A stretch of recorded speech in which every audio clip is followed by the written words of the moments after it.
Hi everybody, it's Monday. I'm feeling well enough to go on camera. I think I covered up all the crust under my nose. There we go. Still not feeling great, but well enough to be on camera.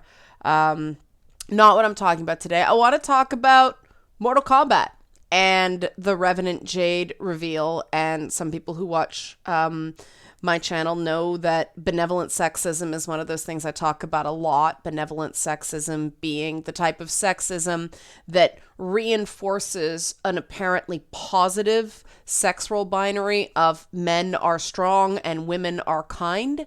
And it seems temporarily beneficial for women in the short term, but can become a real problem as things go on and women have higher aspirations and women step outside traditional gender binaries. And the Mortal Kombat thing, the history of Mortal Kombat is one of those things that I always like because it was women stepping out of a, gender binary. No one in Mortal Kombat is nice. The women, rip off faces and rip out spines and tear off skin and all that stuff alongside the guys. And coinciding with that, throughout the years was an increased sexual aggression in the costumes of the women. And it didn't start that way. If you think about like Mortal Kombat 1, Mortal Kombat 2, even Mortal Kombat 3, the costumes were just bodysuits, no big deal. I think I started noticing it, and this may just be me. I think I started really noticing the super sexy time around Mortal Kombat 7, though I could be wrong. I could have just not been paying attention or not really noticed it in games before that. But by Mortal Kombat 9, boobs and aggressive navels were all over the place. And it sort of became something synonymous with the franchise. Now, since then, things have, how do I put this? People have a perception that the amount of skin has reduced. And I've actually been studying the character designs to see if that is in fact true. Now, here's an example. Katana has not officially been announced for Mortal Kombat 11. I just want to show you sort of the general, like, where the costume has gone. You can see that, over in the corner here, this is where she started off, fairly covered, like right up to her neck.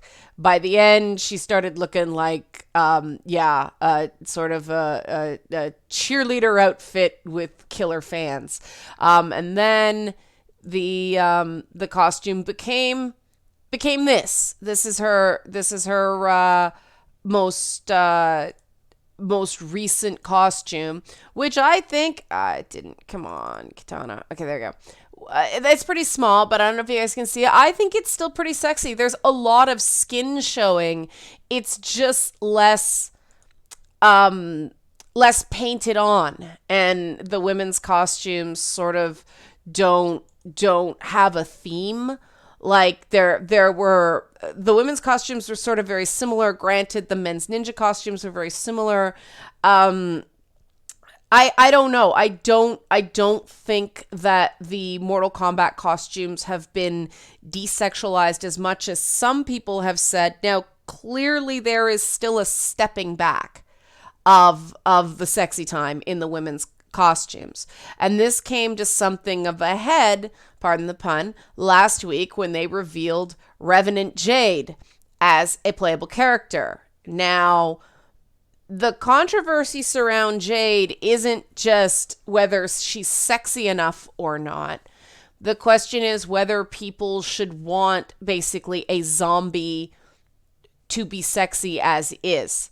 And personally, I think the costume's pretty freaking cool. I really like the details here. Now, the truth is, this costume is really not terribly realistic. All these layers, all these belts, all this metal, as someone who does a lot of cosplay, in battle would rub. it would rub and give you blisters, and this breastplate would not stay put. Now, she's got something underneath the breastplate, but it is decorative. It's to make the character look cool. There's nothing, no realism about it or anything. Yeah, the people who play Chase the Pointer with their pointer when I talk, I'm going crazy with you. But yeah, there's no realism. Now, you will see still, there is visible skin. See these cracks? That's her skin.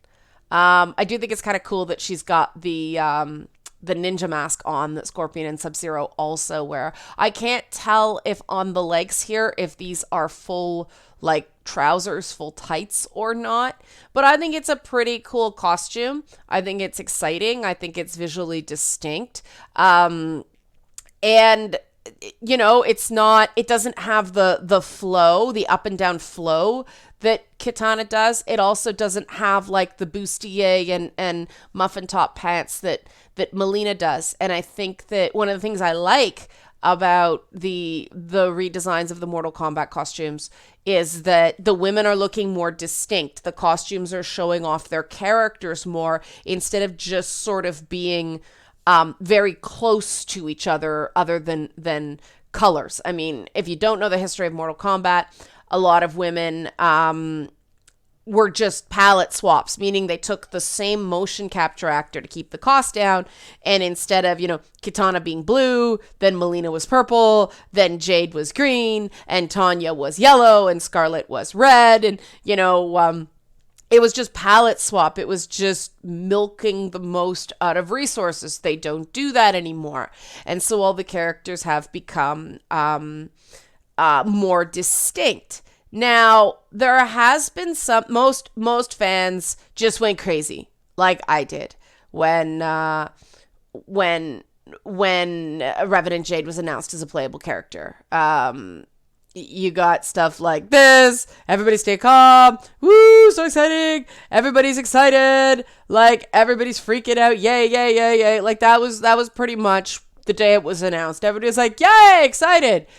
And then the narrative changed a bit. Now, this could be a troll, but, you know, a particular esports player said that Jade has no sex appeal. Now, this guy doesn't tend to be well liked. His name's Low Tier God.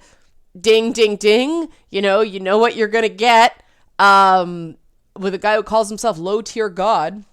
But, you know, this emboldens some people to speak about the fact that they're upset that Jade is not as openly sexy as she has been in previous installments. And I'm not going to lie, I know that a lot of the popularity of the character, her and Tanya, was sort of connected to that overt sex appeal.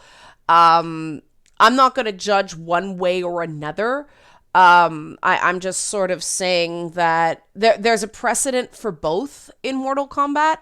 So, you know, we have to be careful arguing this on the point of view of, well, historically it's always been sexy time with ladies. That wasn't true in Mortal Kombat 1 and Mortal Kombat 2. It only sort of started. See, I still think that Sindel is one of the sexiest Mortal Kombat characters out there. Just the whole Bride of Frankenstein thing. You guys know I love Sindel. But I ended up looking at the revealed character roster.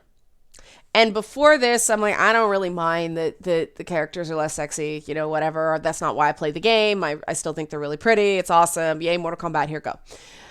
But then I looked up all the already announced fighters, and I got to admit that the people kind of complaining not about individual characters, but about an across-the-board reduction in sexy, you know, I won't say sexy, because sexy is very subjective. What one person finds sexy, somebody may not. But there has distinctly been a reduction in women showing a lot of skin, but that is not similarly true for the male characters. And I have here, you'll see the character reveals, which means I'm going to talk about Mortal Kombat. Here we go. Scorpion looks like Scorpion. Scorpion's costume has sort of only changed around the edges over the years. Same with Sub-Zero. Raiden similar. We're doing Dark Raiden, but then we get to Garrus, who's shirtless. Them be nipples right there. That is a male chest. That is nudity. Sonya Blade, pretty similar to Mortal Kombat 10. Baraka, again, showing quite a bit of chest, and I don't think anybody will claim Baraka sexy, but that's quite a bit of chest. Scarlet's costume, I'm not sure if that's skin or not. That could be a cutout. And, those are some pretty dicey showing skin there, so you can't really say she's covered from head to toe. But she's sort of the example that proves the rule among the women. Like, I really think Scarlett's costume is totally badass. I love her redesign. But she is significantly covered up. Kano, totally shirtless again. And there's really no reason for Kano to be shirtless. They just made him shirtless. And Jade, we know. There's Devora, which, for Devora, that could be naked. We really don't know what bug people actually look like. I'm quite happy to see her back. I think she's pretty cool. She could be totally naked there, for all we know. I don't know, because she has sort of an exoskeleton going on. But she's always been sort of a cool, creepy character. She was one of my favorites from Mortal Kombat 10, so I'm glad to see her back. Cabal, okay. Is it Cabal or Cabal? I forget. I'm flashing back and I think it's Cabal wins. That's what it is. Yeah. But he's covered from head to toe. Okay.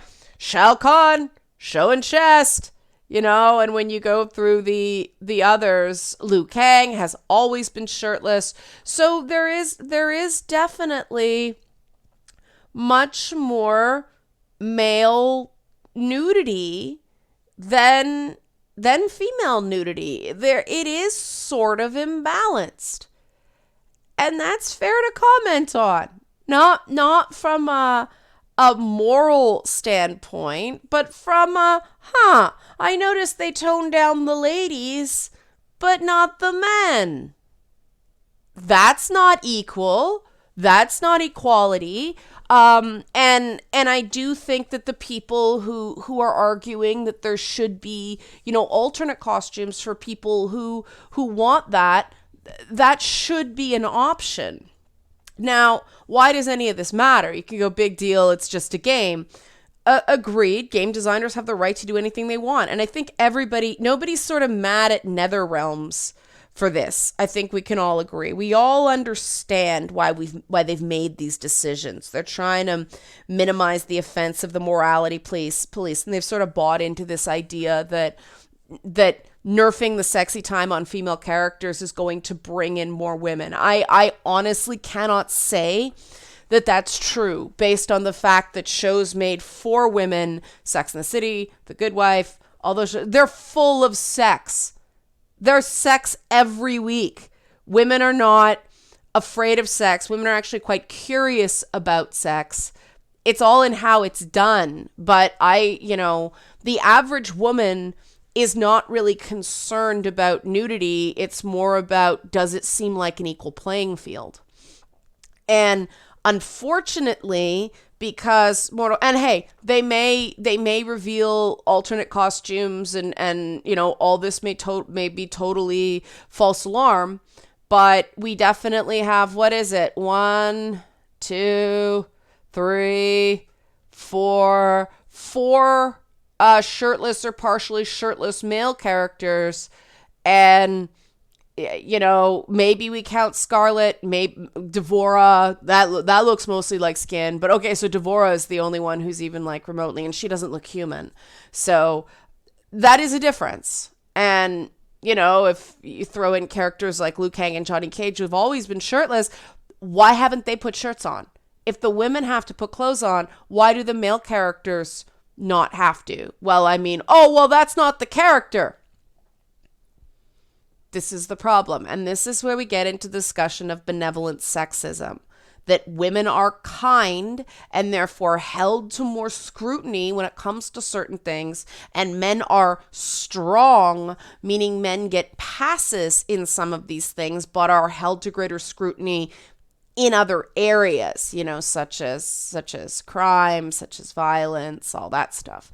Now, big deal, it's a video game. This matters because this is affecting stuff outside of games. I don't know if you guys saw the sort of scandal over the weekend, or it was beyond. It started last week and continued over the weekend behind surrounding Democratic presidential hopeful Amy Klobuchar and the debate that it touched off. Now, Jennifer Palmieri wrote an article for Politico. Jennifer Palmieri was an aide to both Barack Obama and the Clintons, and Elizabeth Edwards, apparently. But she called BS on the whole Amy Klobuchar is a mean boss thing, by saying there's hidden sexism behind it. Here's the article. And you're like, what does Amy Klobuchar have to do with Mortal Kombat? It's about the different expectations on men and women and how these manifest in different ways. And the question is whether attitudes that lead people to think that Mortal Kombat female characters should be more covered up than male Mortal Kombat characters, meaning they should be nicer, they should be less aggressive, right? Is filtering down into the real world and stifling the aspirations of ambitious and, yes, heaven forbid, tough women. And Jennifer Palmieri, I listened to her on these things because she was one of the campaign that absolutely blew it for Hillary Clinton for underestimating how real that still is. And she said, she's never worked for Amy Klobuchar. She likes her very much and has a lot of respect for her. She says the behavior described in the news articles is disturbing, and that Amy Klobuchar has acknowledged that she can be too tough and that she's going to do better. However, the question remains that they're anonymous. They're former staffers, but we don't really know who they are to vet their stories. And this is sort of the gist of the complaint here. I, like others, doubt that a male candidate with similar staff complaints would have seen them become the lead narrative of his presidential announcement. But the problem is not just that political journalists fail to report altogether on demanding and difficult men in politics. It's that the reporting on such behavior is presented in a dramatically different fashion than it is in stories about female bosses in politics, as a badge of honor, not a mark of shame. Those who say that Klobuchar is getting the treatment she deserves also miss another larger force at play. We still hold women in American politics to higher standards than men, which puts added pressure on female bosses. And, she goes on to give numerous examples. I really like this outfit they're showing me, by the way, in an ad. But talk about Bill Clinton's purple rage, Chuck Schumer's reputation for being demanding, Rahm Emanuel swearing at staff, making them skip weddings, all that stuff. I've also heard Bernie Sanders and Joe Biden are both yellers. When I remember when John McCain's funeral was happening, his former staffers,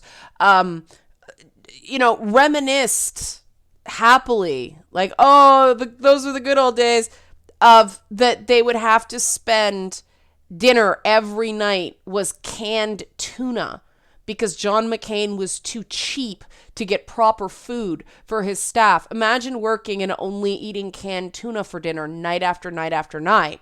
Now, they were like, wow, the guy was a POW. His expectations, his idea of what's okay is skewed. They accepted that. But that's the point. It's more acceptable for men to be tough bosses than women. And this will cause problems because at the end of the day, the boss's job, yes, is to treat your staff decently. But what are the ideas of decency in politics? And you see, we get to decency has a double meaning, right? Decency, you're indecent. by the way you look. Oh, there's too much skin showing. No, this woman is indecent. The idea of decency is linked to moral purity. And so these things do matter. You really can't be okay with, for instance, women, the Mortal Kombat team feeling forced to make their women more modestly dressed than their men. You can't think that's okay and not let those benevolently sexist ideas of men and women creep into the rest of your thinking. And the thing I thought was interesting is that these so-called bastions of left-wing thought, Vox, Huffington Post, all these places, they're all claiming it's not sexist. So you got kind of a middle-of-the-road, moderate Democrat in Politico saying, no, this is sexist. And then you've got places like the Huffington Post saying, exposing Amy Klobuchar's mistreatment of staff is not sexist. This is a terribly written article. I'm not even going to bother with it. Unlike Jennifer Palmieri, who gave multiple examples of men being even worse and essentially getting away with it because, their job's so demanding, they're just a tough boss. That Huffington Post article actually only referenced one male congressman, I think, getting in trouble for mistreating staff. And then it just says, and there are many others. Well, if there are many others, you should be able to name them the way Jennifer Palmieri did. So it's not a well-written article. It's really typical of the Huffington Post to just hand wave away legitimate questions about this reporting. The biggest of which is that nobody put their name on it. No one was willing to stand on the record and be vetted as, maybe you deserve to get yelled at. Like throwing things. It's really easy to say that throwing things should never happen. And as an ideal, it's true. I have seen plenty of people throw things in media as well as politics. When things are high stakes, tempers flare, because you got to realize politicians, they're not just, it's not just about their career. Politicians who care are actually trying to get stuff done. And so while it shouldn't be a constant thing, losing your temper occasionally is something you have to sort of be prepared for when the stakes are that high. Now, one of the things I want to close here to show you how there's more going on here. One of the things the Huffington Post is claiming shows this isn't sexist, Amy Klobuchar is just bad, is the rankings of greatest turnover among Democratic staffers. Now, is it just Democrats? Yeah, it's just Democrats. Now, the thing about these numbers is they don't represent the amount of staff turnover. They represent the amount in salaries of staff turnover because they think that higher placed people mean more. You can argue that what you will, but I want to show you the names on this list. They keep saying Amy Klobuchar is one of the worst. Well, she's not the worst. The worst goes to Tulsi Gabbard. And so that complicates the narrative a bit of why don't we hear all these stories about Tulsi Gabbard being a horrible boss? Well, perhaps because she's not seen as a real candidate, as legitimate. And then there is Amy Klobuchar, yes, second, but John Delaney and Eric Swalwell, media darling on TV all the time. Beto O'Rourke, Mr. Nice Guy, Mr. White Obama, Mr. Optimism, Kirsten Gillibrand, Bernie Sanders, Cory Booker, Jeff Merkley, Sherrod Brown, Mark Warner, Chris Murphy, there's Elizabeth Warren, Kamala Harris, Tim Kaine, Mr. Nice Guy again. Now, these numbers are actually fairly small when you get down here, but I think it's interesting. Beto O'Rourke has relatively high staff turnover, and you do not hear a peep about that. And one of the things that Jennifer Palmieri talks about is part of the reason that the staff turnover, that the stress when working for female candidates is higher, why it gets to more people is because after you've been working there for a while, you do see that they always have to be perfect in a way that male counterparts don't. And so you have to be perfect alongside it. And so it's not right for the Huffington Post to hand wave away and Vox to hand wave away criticism of their reporting that is, why are you singling out this one candidate for something that, Beto and Bernie, Great White Hope, also have a bit of a problem with? Oh, but they're just tough. They're just tough. People can't take it. That's what you hear with It's Men when there's a turnover. Bernie Sanders has taken a big hit to his popularity. That is true. But still, he really got a pass on a lot of these things when he was running against Hillary Clinton. Now, I do think there is part of that he wasn't properly vetted because he wasn't taken seriously, and that's not right. You should take seriously everyone running for president. You should not play favorites. The media cares about this stuff in a way that voters don't. But I mean, just the fact that voters elected Donald Trump, who is not just abusive to his staff, he's abusive to everybody. And people still voted him in. So that shows that when it's a man, voters don't care. Enough voters don't care to get a guy elected.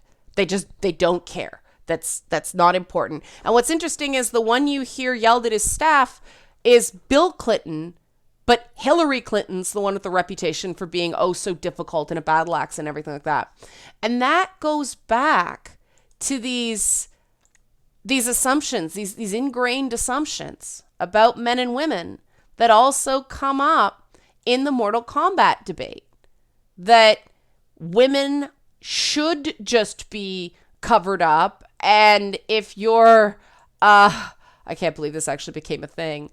One angry gamer was sort of trolling the outraged by making a reference to boner culture, and some people took him seriously, and that was kind of funny. But this idea that there's boner culture and it's somehow, you're just a pervert if you point out that something is happening in the Mortal Kombat franchise that the female characters are getting sanitized to a much greater degree than the male characters are. It's just true. And as much as I don't personally care in terms of my enjoyment of the game, I am extremely concerned about what this means for where gaming culture is at, and whether these people who claim to be champions against that hostile form of sexism that we all know existed within a minority of players, but whether that hasn't been replaced with a form of benevolent sexism that's harder to see and is far more insidious, has far greater and more significant real life repercussions now that we're really getting a handle more and more on the hostile kind. This stuff has real life repercussions. And just because it's about a video game doesn't mean we shouldn't take a good hard look at ourselves, check ourselves before we wreck ourselves, and go, are we letting our opinions on this thing be informed by benevolent sexism? Do we not see the issue with female Mortal Kombat characters having to cover up due to popular pressure while men don't? That's a sign of an imbalance. That's a sign of lingering sexism in the gaming industry. I don't think it's in the studios themselves. I think that they are bowing to pressure from the press and from, the outraged. But it matters. It matters. This stuff matters. If everybody was getting more covered up, one thing. But they're not. So I'll just leave it there. The facts are the facts. Do with that what you will. You like this sort of stuff? Videos like this, it's roll the dice whether they get demonetized. Help support this channel. Become a monthly patron. Patreon.com/LeannaK. If you become a patron now, you can get access to the special Lady Bits backers only episode that's getting rave reviews from backers. And you also are going to get access to the blooper reel from Lady Bits that is coming very soon. Okay, thanks for watching.